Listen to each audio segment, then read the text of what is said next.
Halo, jumpa lagi bersama saya dalam studi Al-Quran. Sebelum kita melihat kajian kita, kami mohon dukungannya untuk mengklik tombol-tombol yang ada dalam video ini. Studi kita kali ini membahas surah As-Saff ayat 9, dan ini merupakan sebuah telaah logis. Nah, dalam surah As-Saff ayat 9 tertulis, Dialah yang mengutus Rasulnya dengan membawa petunjuk dan agama yang benar dan seterusnya. Nah, apa yang tertulis ini diyakini oleh umat Islam itu merupakan wahyu Allah. Dengan kata lain, yang tertulis ini merupakan kata-kata Allah sendiri. Umat Islam yakin bahwa hanya Muhammad saja yang menerima wahyu Allah. Jadi, kita bisa katakan bahwa waktu itu Allah berbicara kepada Muhammad, dan apa yang dikatakan oleh Allah kepada Muhammad seperti inilah kata-katanya. Muhammad mendengar seperti ini dan kemudian meminta pengikutnya untuk menulisnya.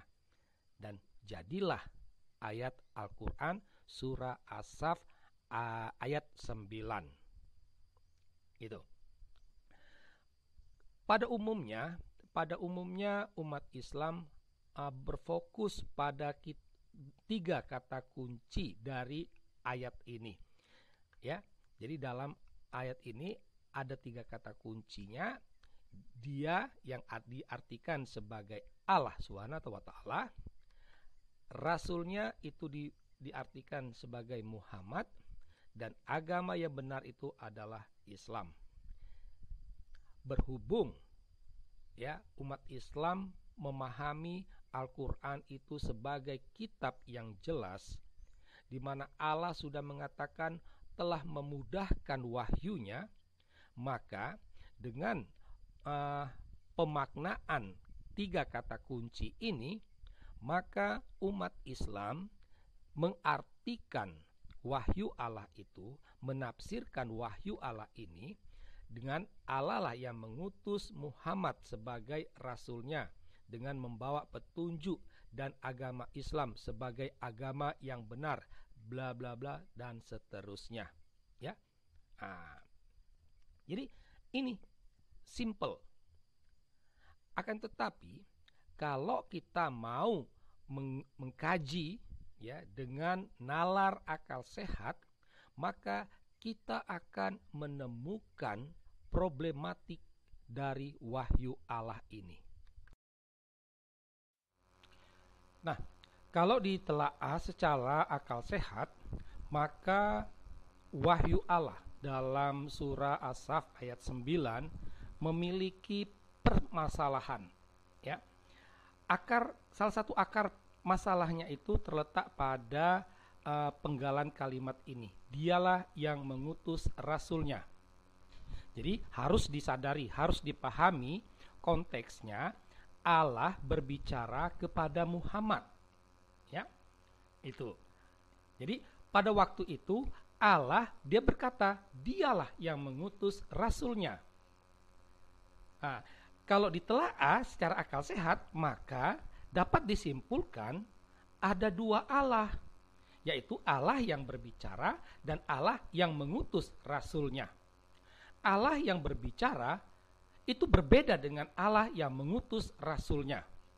Karena kalau sama, maka redaksinya akulah yang mengutus rasulku. Nah, kan gitu. Tapi kan faktanya tidak. Ya, faktanya Allah bersabda, Dialah yang mengutus rasulnya. Maka kesimpulannya ada dua Allah. Nah, berikut kita menyadari bahwa konteksnya Allah berbicara kepada Muhammad. Jadi Muhammad itu adalah lawan bicara Allah. Jadi kalau kita telaah penggalan kalimat ayat Allah ini, maka kata Rasul itu sama sekali tidak merujuk kepada Muhammad. Sama sekali bukan. Ya.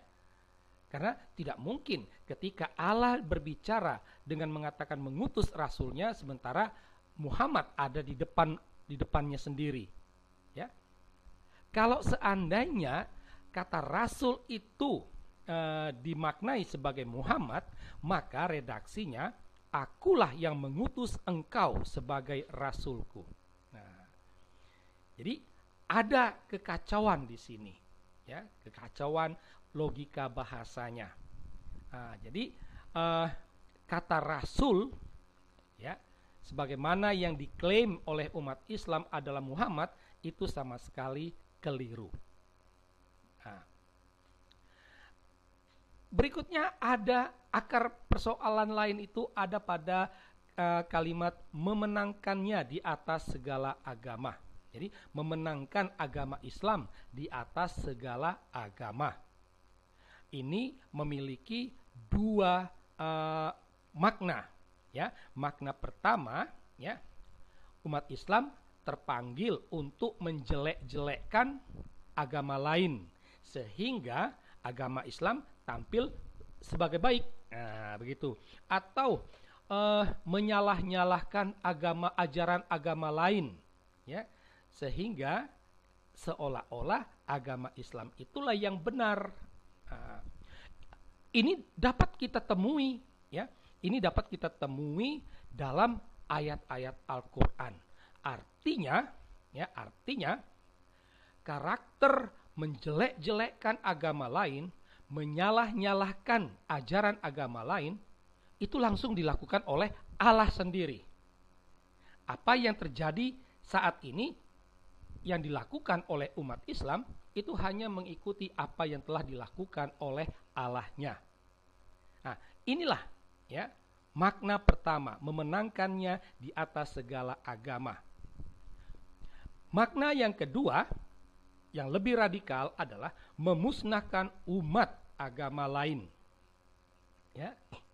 Nah, ini sejalan dengan wahyu Allah dalam surah An-Anfal, misalnya memusnahkan orang kafir, ya, atau dalam surah Ali Imran atau surah At-Taubah, di mana surah ayat-ayat itu menjadi ideologi teroris, ya, bahwa umat Islam terpanggil untuk memusnahkan orang kafir, pemeluk agama lain, sehingga hanya Islam saja yang di sisi Allah. Ya. Nah, inilah pemaknaan memenangkannya di atas segala agama. Problematikanya dari wahyu Allah tersebut. Nah,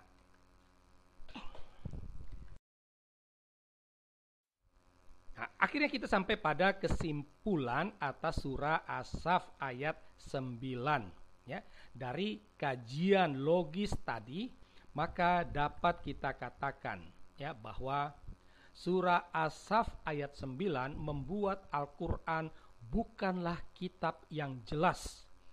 Padahal Allah sudah mengatakan Al-Quran itu adalah kitab yang jelas.